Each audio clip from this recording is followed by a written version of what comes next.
Hello aspirants, తెలంగాణలో అతి త్వరలో police constable plus beat officer notifications వస్తాయని చెప్పి మనం రీసెంట్గా న్యూస్లో చూస్తున్నాం.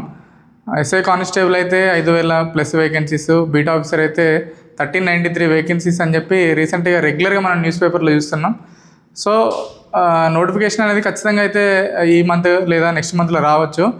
కానీ చాలామంది ఆస్పిరెంట్స్ నోటిఫికేషన్ వచ్చిన తర్వాత ప్రిపరేషన్ స్టార్ట్ చేద్దాం, నోటిఫికేషన్ వచ్చినాక చూద్దాంలే అనే ఉంటారు. అట్లా కాకుండా మనకి నోటిఫికేషన్ వచ్చే టైంకే మనం రెడీగా ఉండాలి. నోటిఫికేషన్ వచ్చిన తర్వాత ఓన్లీ మనం మార్క్ టెస్ట్లు రాసుకోవడం, దాంట్లో క్రాస్ చెక్ చేసుకోవడం, మనకి ఎక్కడెక్కడైతే స్కోర్ తక్కువ వస్తుందో అక్కడ ఎవాల్యుయేట్ చేసుకొని మళ్ళీ దాన్ని కరెక్షన్ చేసుకొని మళ్ళీ చదువుకుంటూ అట్లా వెళ్ళాలి. కానీ నోటిఫికేషన్ వచ్చిన తర్వాత ప్రిపరేషన్ స్టార్ట్ చేద్దామంటే అది కరెక్ట్ కాదు. ఎందుకంటే నోటిఫికేషన్ రావడానికంటే ముందే మనం సిలబస్ అంతా కంప్లీట్ చేసుకోవాలి. 1 or 2 రివిజన్స్ చేయాలి, తర్వాత మళ్ళీ మార్క్ టెస్టులు రాయాలి, మన స్కోర్ చెక్ చేసుకోవాలి. ఇవన్నీ మన నోటిఫికేషన్ వచ్చిన తర్వాత జరగదండి. అందుకే మనం నోటిఫికేషన్ రావడానికంటే ముందే ప్రిపరేషన్ అంతా క్లియర్ చేసుకొని ఓన్లీ నోటిఫికేషన్ వచ్చిన తర్వాత మార్క్ టెస్టులు రాసుకొని మనకి ఎక్కడెక్కడైతే ఎర్రర్స్ వస్తున్నాయో వాటిని కరెక్షన్ చేసుకుంటూ ముందుకెళ్ళాలి. అట్లా స్కోర్ ఇంప్రూవ్ అవుతుంది, ప్లస్ మనకి జాబ్ రావడానికి ఛాన్సెస్ ఎక్కువ ఉంటాయి. అలా కాకుండా కొంతమందికి ఇంకా క్లియర్గా చెప్పాలంటే నోటిఫికేషన్ వచ్చిన తర్వాత చాలామంది సిలబస్ కాపీని డౌన్లోడ్ చేసుకోరండి. సిలబస్ కాపీని డౌన్లోడ్ చేసుకోవాలి. ఫస్ట్ సిలబస్ కాపీని డౌన్లోడ్ చేసుకుని దాంట్లో సిలబస్లో ఏదైతే మెన్షన్ చేసిందో అది వరకే చదువుకోవాలి. అలా కాకుండా కొన్ని ఎగ్జామ్స్లో మనకి హిస్టరీకి సంబంధించి టోటల్ హిస్టరీ ఎక్కడ అడగడు మనల్ని, ఇండియన్ నేషనల్ మూమెంట్ అంటాడు. సో ఓన్లీ నేషనల్ మూమెంట్ చదువుకుంటే సరిపోతుంది, కంప్లీట్ హిస్టరీ చదవాల్సిన అవసరం లేదు. అలాంటి లేదు. మనకి ఎస్ఐ కానిస్టేబుల్ నోటిఫికేషన్ తీసుకుంటే చాలామంది ఎస్ఐకి కానిస్టేబుల్కి సేమ్ సిలబస్ అనుకుంటారు. అలా ఏమి ఉండదు. కానిస్టేబుల్కి వచ్చేసి తెలంగాణ హిస్టరీ ఉంటుంది, ఎస్ఐకి వచ్చేసి తెలంగాణ మూమెంట్ ఉంటుంది. ఈ చిన్న డిఫరెన్స్ కూడా తెలియదు చాలామందికి. సో ఒకసారి మన నోటిఫికేషన్లో వాళ్ళు క్లియర్గా మెన్షన్ చేస్తారు. మనకి జనరల్ స్టడీస్లో ఏమేమి సబ్జెక్ట్స్ ఉంటాయి, అర్థమెటిక్లో ఏముంటుంది, రీజనింగ్లో ఏముంటుంది, ఇంగ్లీష్ ఏముంటుంది, ఇవన్నీ సిలబస్లో మెన్షన్ చేస్తాడు. సో నోటిఫికేషన్ రాగానే మనం ఫస్ట్ చేయాల్సింది నోటిఫికేషన్కి సంబంధించిన కాపీ డౌన్లోడ్ చేసుకోవాలి. ఒకసారి మనం ఎక్కడైనా పేస్ట్ చేసుకోవాలి. రెగ్యులర్గా ఆ సిలబస్నే మనం రివైజ్ చేసుకుంటూ చూసుకోవాలి. దాని వరకే చదవాలి. ఇప్పుడు ఇండియన్ జాగ్రఫీ అంటే ఇండియన్ జాగ్రఫీ వరకు చదివితే సరిపోతుంది. అదే కాకుండా కొంతమంది ఇండియన్ జాగ్రఫీ అంటే వరల్డ్ జాగ్రఫీ కూడా చదువుకొని పోతారు. దానివల్ల టైం వేస్ట్, అనవసరంగా మన టైం వేస్ట్ చేసిన వాళ్ళం అవుతాం. అలా కాకుండా సిలబస్లో మనకి ఏదైతే మెన్షన్ చేస్తున్నాడో అది వరకే చదువుకుంటే సరిపోతుంది. నెక్స్ట్ మనకి బీట్ ఆఫీసర్కి వచ్చేసరికి, బీట్ ఆఫీసర్కి కానిస్టేబుల్కి సేమ్ సిలబస్ అని చాలామంది అంటారు. సేమ్ సిలబస్ ఏం కాదు. బీట్ ఆఫీసర్కి వచ్చేసి 100 మార్క్స్ ఉంటుంది.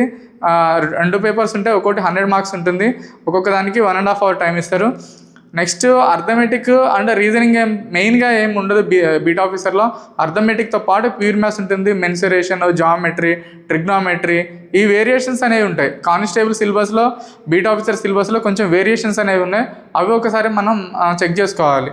బీట్ ఆఫీసర్కి ఎక్కువ అర్థమెటిక్తో పాటు ప్యూర్ మ్యాథ్స్ కూడా ఉంటుంది. జామెట్రీ, ట్రిగ్నోమెట్రీ ఇవన్నీ అడుగుతాడు. ప్యూర్ మ్యాథ్స్ ఎక్కువ ఫోకస్ చేస్తాడు. నెక్స్ట్ ఎస్ఐకి వచ్చేసి, ఎస్ఐలో అర్థమెటిక్ మెయిన్. జాబ్ రావాలి, ఎస్ఐ కొట్టాలి అనుకుంటే అర్థమెటిక్ పేపర్లో ఎక్కువ స్కోర్ చేయాలి. ఎందుకంటే జనరల్ స్టడీస్ పేపరు నార్మల్గా అందరూ స్కోర్ చేయగలుగుతారు.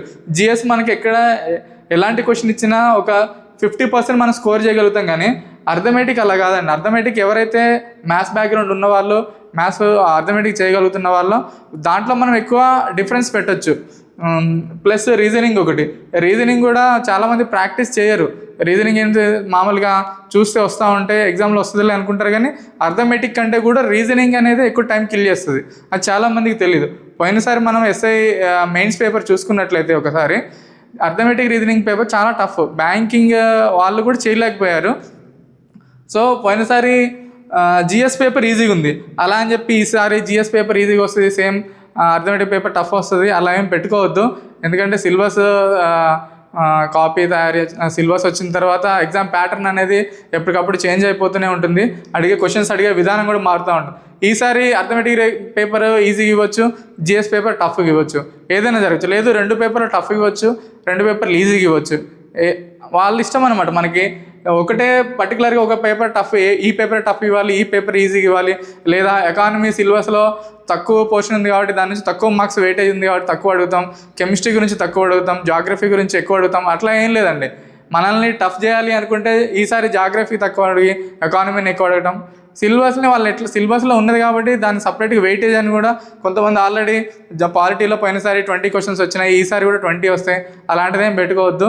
సిలబస్లో ఉన్నదంటే కొద్దిగా వేరియేషన్స్ అనేది ఖచ్చితంగా ఉంటాయి. పోయినసారికి దీనికి కంపారిజన్ లేదు, కానీ ఆల్మోస్ట్ దగ్గర అలానే ఉంటాయి. ఏ సబ్జెక్ట్ని కూడా నెగ్లెక్ట్ చేయొద్దు. ప్లస్ ఇంకొకటి, మనకి యూనిఫామ్స్ జాబ్లో కూడా మెయిన్గా ఫిల్టరేషన్ జరుగుతుందండి. ఫిల్టరేషన్ అంటే మనకి హైట్ ఉంటుంది, నెక్స్ట్ ప్రిలిమ్స్ ఉంటుంది, ఈవెంట్స్ ఉంటాయి, మెయిన్స్ ఉంటాయి, మెడికల్ టెస్ట్ ఉంటుంది, సర్టిఫికేట్ వెరిఫికేషన్ ఉంటుంది. చాలా ఫిల్టరేషన్ ప్రాసెస్ ఇదంతా, ఇది యూనిఫామ్ సర్వీస్లో. ఇంత ఫిల్టరేషన్ నుంచి నువ్వు బయటపడాలంటే కొద్దిగా మెంటల్గా ఫిజికల్గా కొంచెం ఫిట్గా ఉండాలి. ఇంకొకటి, ఈసారి మనకి 5000 వేకెన్సీస్ అంటున్నారు కాబట్టి పోయినసారి మనకి పోయిన 2-3 సార్లు రిక్రూట్మెంట్స్లో కూడా 16,000, 15,000 పెద్ద నోటిఫికేషన్స్ ఉన్నాయి. ఈసారి 5,000 నోటిఫికేషన్ అంటే కొంచెం కాంపిటీషన్ అనేది టఫ్ అవుతుందండి. కొంచెం సీరియస్గా ప్రిపేర్ కావాలి. మెయిన్గా ఎస్ఐ కొట్టాలంటే అర్థమెటిక్ పేపర్ని ఎక్కువ ఫోకస్ చేయండి. కానిస్టేబుల్ కొట్టాలనుకుంటే తెలంగాణ కల్చర్ మీద, తెలంగాణ సోషాలజీ మీద, తెలంగాణ జాగ్రఫీ మీద, తెలంగాణ హిస్టరీ మీద ఎక్కువ ఫోకస్ చేయండి.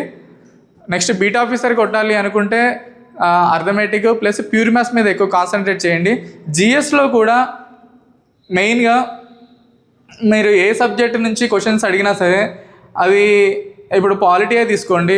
పాలిటీలో ఒకవేళ క్వశ్చన్ ఈసారి అడగాలి అనుకుంటే మనకి చాలా టాపిక్స్ ఉన్నాయి. పాలిటీలో చాలా టాపిక్స్లో మీకు మెయిన్గా అడిగేది ఏముంటుంది అంటే, ఈ మధ్య మన తమిళనాడులో చూసుకున్నట్టయితే సీఎం విజయ్ గారు ప్రమాణ స్వీకారం చేసేటప్పుడు కొంచెం డిలే అయింది గవర్నర్ ఇష్యూ వల్ల. ఆ గవర్నర్కి సీఎంకి ఇష్యూస్ ఉన్నాయి అక్కడ. సో కాబట్టి గవర్నర్కి సంబంధించిన క్వశ్చన్స్ అడిగే ఛాన్స్ ఉంటుంది. ఎందుకు అంటే గవర్నర్కి సంబంధించిన క్వశ్చన్స్ అడిగితే మనకి ఇటు పాలిటీ కవర్ అవుతుంది, at a time current affairs కూడా కవర్ అవుతుంది. క్వశ్చన్స్ అడిగే విధానం అలానే ఉంటుంది. మనం ఏదో చదువుకొని వెళ్తాం, అక్కడ ఏముండదు. రీసెంట్గా కరెంట్గా ఇష్యూస్ ఏం నడుస్తున్నాయి దాన్ని రిలేటెడ్ చేసుకొని జాగ్రఫీ కానీ, పాలిటీ కానీ, కరెంట్ అఫైర్స్ కానీ, ఇవన్నీ వాటిని బేస్ చేసుకొని ఉంటాయి. ఇంకొకటి, నా బెస్ట్ సజెషన్ ఏంటంటే రెగ్యులర్గా న్యూస్ పేపర్ చదవండి. ఖచ్చితంగా న్యూస్ పేపర్ చదవండి. న్యూస్ పేపర్ వల్ల చాలా నాలెడ్జ్ వస్తుంది. రీసెంట్గా కూడా మనకి సుప్రీంకోర్టులో 5 మెంబర్స్ రీసెంట్గా అపాయింట్ అయ్యారు జడ్జెస్. సో దానికి సంబంధించిన ఇంతకుముందు స్టార్టింగ్లో సుప్రీంకోర్టులో ఎంతమంది జడ్జెస్ ఉన్నారు, తర్వాత ఎంత ఇంక్రీజ్ అయింది, ఫస్ట్ ఉన్న సీజేఐ ఎవరు, ప్రజెంట్ ఉన్న సీజేఐ ఎవరు, దాంట్లో ఎంతమంది ఉమెన్స్ ఉన్నారు, నెక్స్ట్ కాబోయే ఉమెన్ సీజేఐ ఎవరు, ఇలాంటి క్వశ్చన్సే రిపీట్ అవుతాయి. సో నేను చెప్పేది ఏంటంటే రెగ్యులర్గా న్యూస్ పేపర్ చదవండి, మర్చిపోవద్దు. కరెంట్కి సంబంధించిన రిలేటెడ్ కరెంట్ ఇష్యూస్ మెయిన్గా ఫోకస్ చేయండి. వాటిని బేస్ చేసుకొని మనకి పాలిటీని, జాగ్రఫీని, వాటన్నిటి ఇంటర్లింక్ చేసుకొని చదువుకోండి. ఎకానమీని, ఇవన్నీ కరెంట్కి సంబంధించిన ఇష్యూస్ ఏమైతే నడుస్తున్నాయో వాటిని ఇంటర్లింక్ చేసుకొని చదవండి. ఆల్ ద బెస్ట్ అండి అందరికీ.